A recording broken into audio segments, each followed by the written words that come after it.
تو جب محبت کے بغیر چھٹکارا ہی نہیں، دل میں اٹکاؤ کے سامان ہیں، یہ ضرور کسی کے لیے جو ہے وہ تڑپے گا، جی چاہتا ہے کسی لیے راتیں جاگوں، کسی کے لیے سسکیاں بھروں، کسی کے لیے آہیں بھروں، میرے آنسو کام آئیں، یہ ضائع نہ جائیں۔ تو انسان جب محبت کرنے پہ مجبور ہے اور وہ کسی نہ کسی سے محبت ضرور کرے گا، تو بہتر نہیں ہے کہ اس میں حسن انسان کی محبت کو ڈالنے کے بجائے، اس کے اندر سیاست کی محبت کو ڈالنے کے بجائے، دولت کا پجاری بننے کی بجائے، اس دل کو جو ہے وہ دنیا میں اٹکانے کی بجائے رانجھا بن کے حسن محمد کی بات کی جائے۔ سبحان اللہ۔ تو یہ جو دل ہے یہ خالی نہیں ہو سکتا محبت سے، تو بہتر ہے کہ ایسے شخص سے محبت کی جائے کہ جو اس بات کا اہل ہو کہ اس سے محبت کی جائے۔ ورنہ انسان کسی سے محبت کرتا ہے اور محبت کے بدلے میں وفا چاہتا ہے، پھر وہاں سے وفا نہیں ملتی، پھر سینے پہ داغ لے لیتا ہے اور روتا پھرتا ہے کہ میرے ساتھ وفا نہیں ہوئی۔ میاں تو نے بے وفا سے پیار لگایا تھا، تو نے اس سے پیار ڈالا تھا جو فانی اور بے وفا ہے، تو اس سے محبت کا رشتہ جوڑتا، اس سے الفت کا ناطہ قائم کرتا جو وفاؤں کی ریت کو جانتا ہے، جو بلال کو کہتا ہے تو کون سا نیک عمل کرتا ہے، میں نے تیرے قدموں کی آہٹ جنت میں سنی ہے۔ تو آؤ اس سے دل لگائے کہ انسان کسی سے محبت کیوں کرتا ہے۔ کسی سے انسان محبت اس لیے کرتا ہے کہ اس نے میرے ساتھ کوئی احسان کیا ہے، یا کسی سے اس لیے محبت کرتا ہے کہ مجھے مستقبل میں اس سے کوئی غرض ہے، یا کسی سے اس لیے محبت کرتا ہے کہ وہ علم و کمال اور فضل میں بہت بڑھ کر ہے، یا کسی سے اس لیے محبت کرتا ہے کہ وہ مجھ سے محبت کرتا ہے تو پھر مجھے بھی کرنی چاہیے۔ اور محبت کا سب سے بڑا داعیہ یہ ہے کہ بندہ کسی سے اس لیے محبت کرتا ہے کہ وہ خوبصورت بڑا ہے، وہ سونا بہت ہے، اس لیے انسان کے قلب کا میلان حسن کی طرف فطرتاً ہے۔ اگر کسی سے اس لیے پیار کیا جاتا ہے کہ اس کے احسانات ہمارے اوپر بڑے ہیں، تو بتاؤ حضور سے بڑھ کر احسان کس کے ہو سکتے ہیں؟ ہم تو اپنے وجود میں بھی حضور کے محتاج۔ اگر حضور جلوہ گر نہ ہوتے تو ہمیں شرف وجود نہ دیا جاتا، محمد نہ ہوتے تو اے بندہ پرور، خدا خود ہی ہوتا خدائی نہ ہوتی۔ اس کائنات کو کبھی خلط وجود نہ دیا جاتا اگر حضور جلوہ گر نہ ہوتے۔ اقبال کہتا ہے ہو نہ یہ پھول تو بلبل کا ترنم بھی نہ ہو، چمن دہر میں کلیوں کا تبسم بھی نہ ہو نہ یہ ساقی تو پھر میں بھی نہ ہو، خم بھی نہ ہو، بزم توحید بھی دنیا میں نہ ہو، تم بھی نہ ہو، خیمہ افلاک کا استادہ اسی نام سے ہے، نبض ہستی تب شامادہ اسی نام سے ہے۔ کائنات کی جو نبض دھڑک رہی ہے اس میں فیضان مصطفیٰ ہے۔ اگر حضور درمیان سے ہٹ جائیں تو کائنات کا چراغ بجھ جائے، اگر ان کی رحمت نہ ہو درمیان میں ابھی آگ لگ جائے دونوں جہاں میں۔ تو کائنات کے اوپر جو سویرے ہیں، روشنیاں ہیں، اور ہمارے اندر جو عروق کے اندر جو خون کی گردش ہے یہ آقا کریم کے صدقے سے ہے۔ اگر حضور نہ ہو تو کائنات بجھ جائے۔ کسی سے محبت اگر اس لیے کی جاتی ہے تو ہم اپنے وجود میں بھی حضور کے محتاج ہیں، اور اگر کسی سے اس لیے پیار کیا جاتا ہے کہ کل اس سے کام ہوگا۔ لوگ مختلف سیاستدانوں کے پیچھے دوڑتے ہیں کہ آج کوئی نیوندرا ڈالا ہوگا تو کل کام لیں گے ان سے۔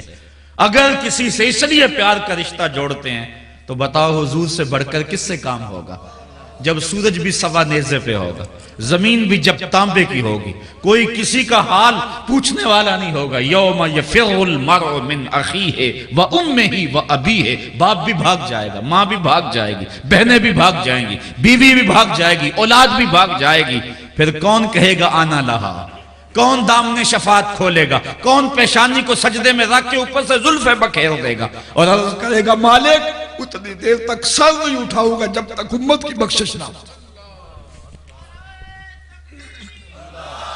اللہ یا رسول اللہ، یا رسول اللہ۔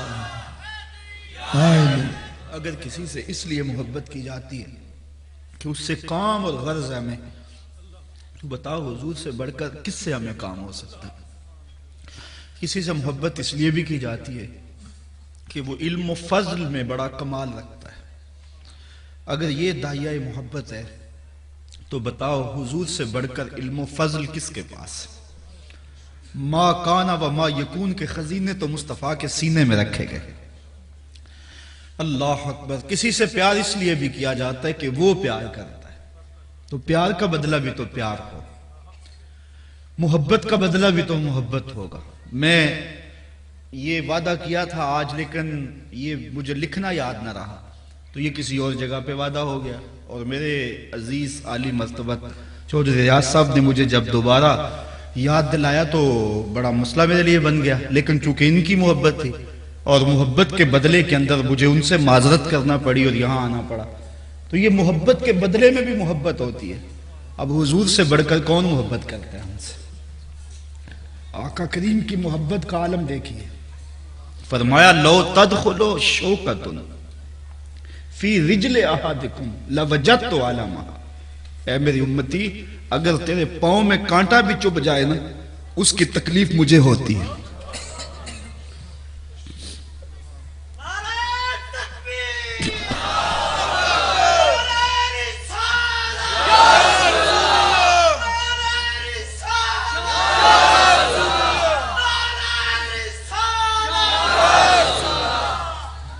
کسی سے محبت اس لیے بھی کی جاتی ہے کہ وہ سونا بڑا ہے،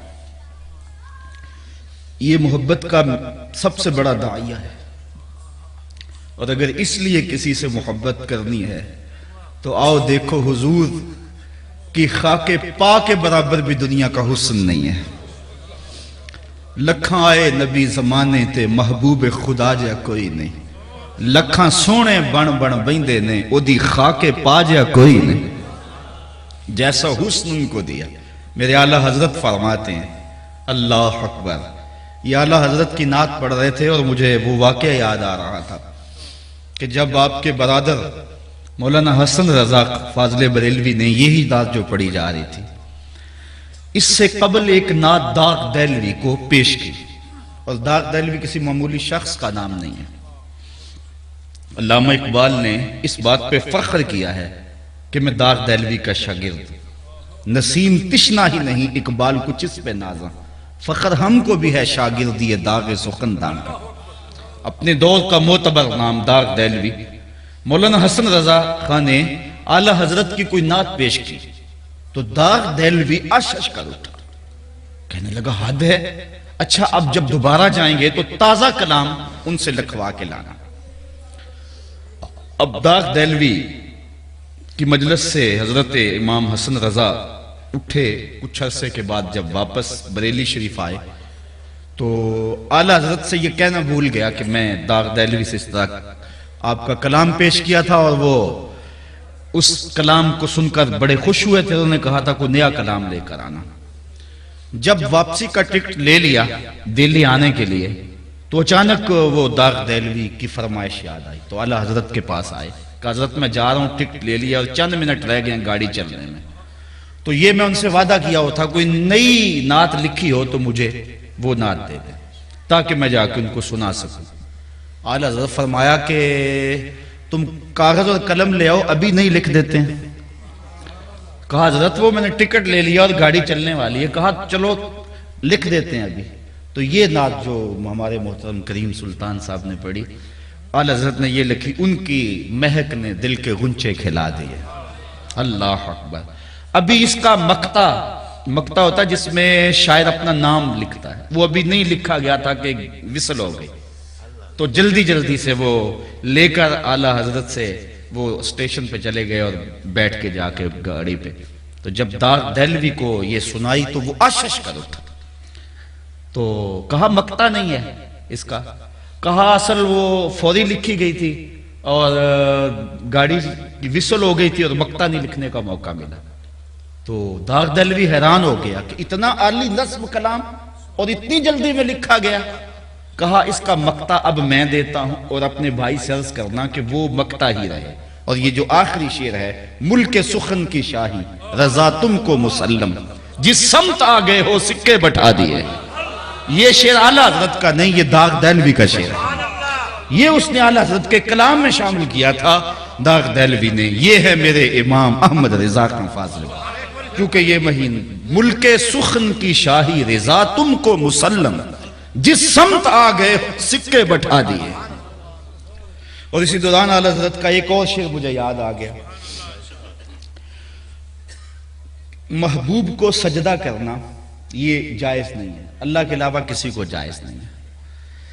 اب جب جبریل آئے معراج کی رات اور حضور علیہ السلام کے قدموں میں بیٹھ کر حضور کے قدموں کو چومتے رہے، یا جبریلو قبل قدمہ، اے جبریل میرے محبوب کے قدموں کو بار بار چوم۔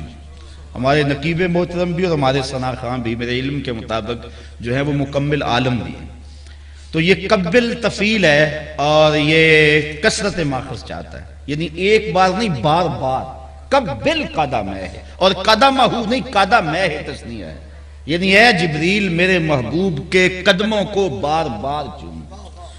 اور جب جبریل کا سر حضور کے قدموں میں تھا تو شاعر کا ذوق ہے کہ شاعر کہے کہ جبریل سجدہ کر رہا ہے، لیکن اگر کہیں تو شریعت قدغن لگاتی ہے، لیکن شاعرانہ ذوق مجبور کر رہا ہے۔ اب اعلیٰ حضرت کا انداز دیکھیے، یہ نہیں کہا کہ جبریل سجدہ کر رہے ہیں، لیکن اپنے شاعرانہ ذوق کی تسکین بھی کر گئے۔ فرماتے ہیں تاج روح القدس کے موتی جسے سجدہ کریں۔ اعلیٰ حضرت فرماتے ہیں کہ جو جبریل نے تاج پہنا ہوا تھا اور تاج پر موتیوں کی لڑیاں تھیں اور وہ لڑیاں سجدہ کر رہی تھیں، اب لڑیاں تو غیر مکلف ہیں، ان کا سجدہ منع تو نہیں ہے، تو جب لڑیاں جھکی ہیں تو امامہ بھی جھکا ہے، جب امامہ جھکا ہے تو سر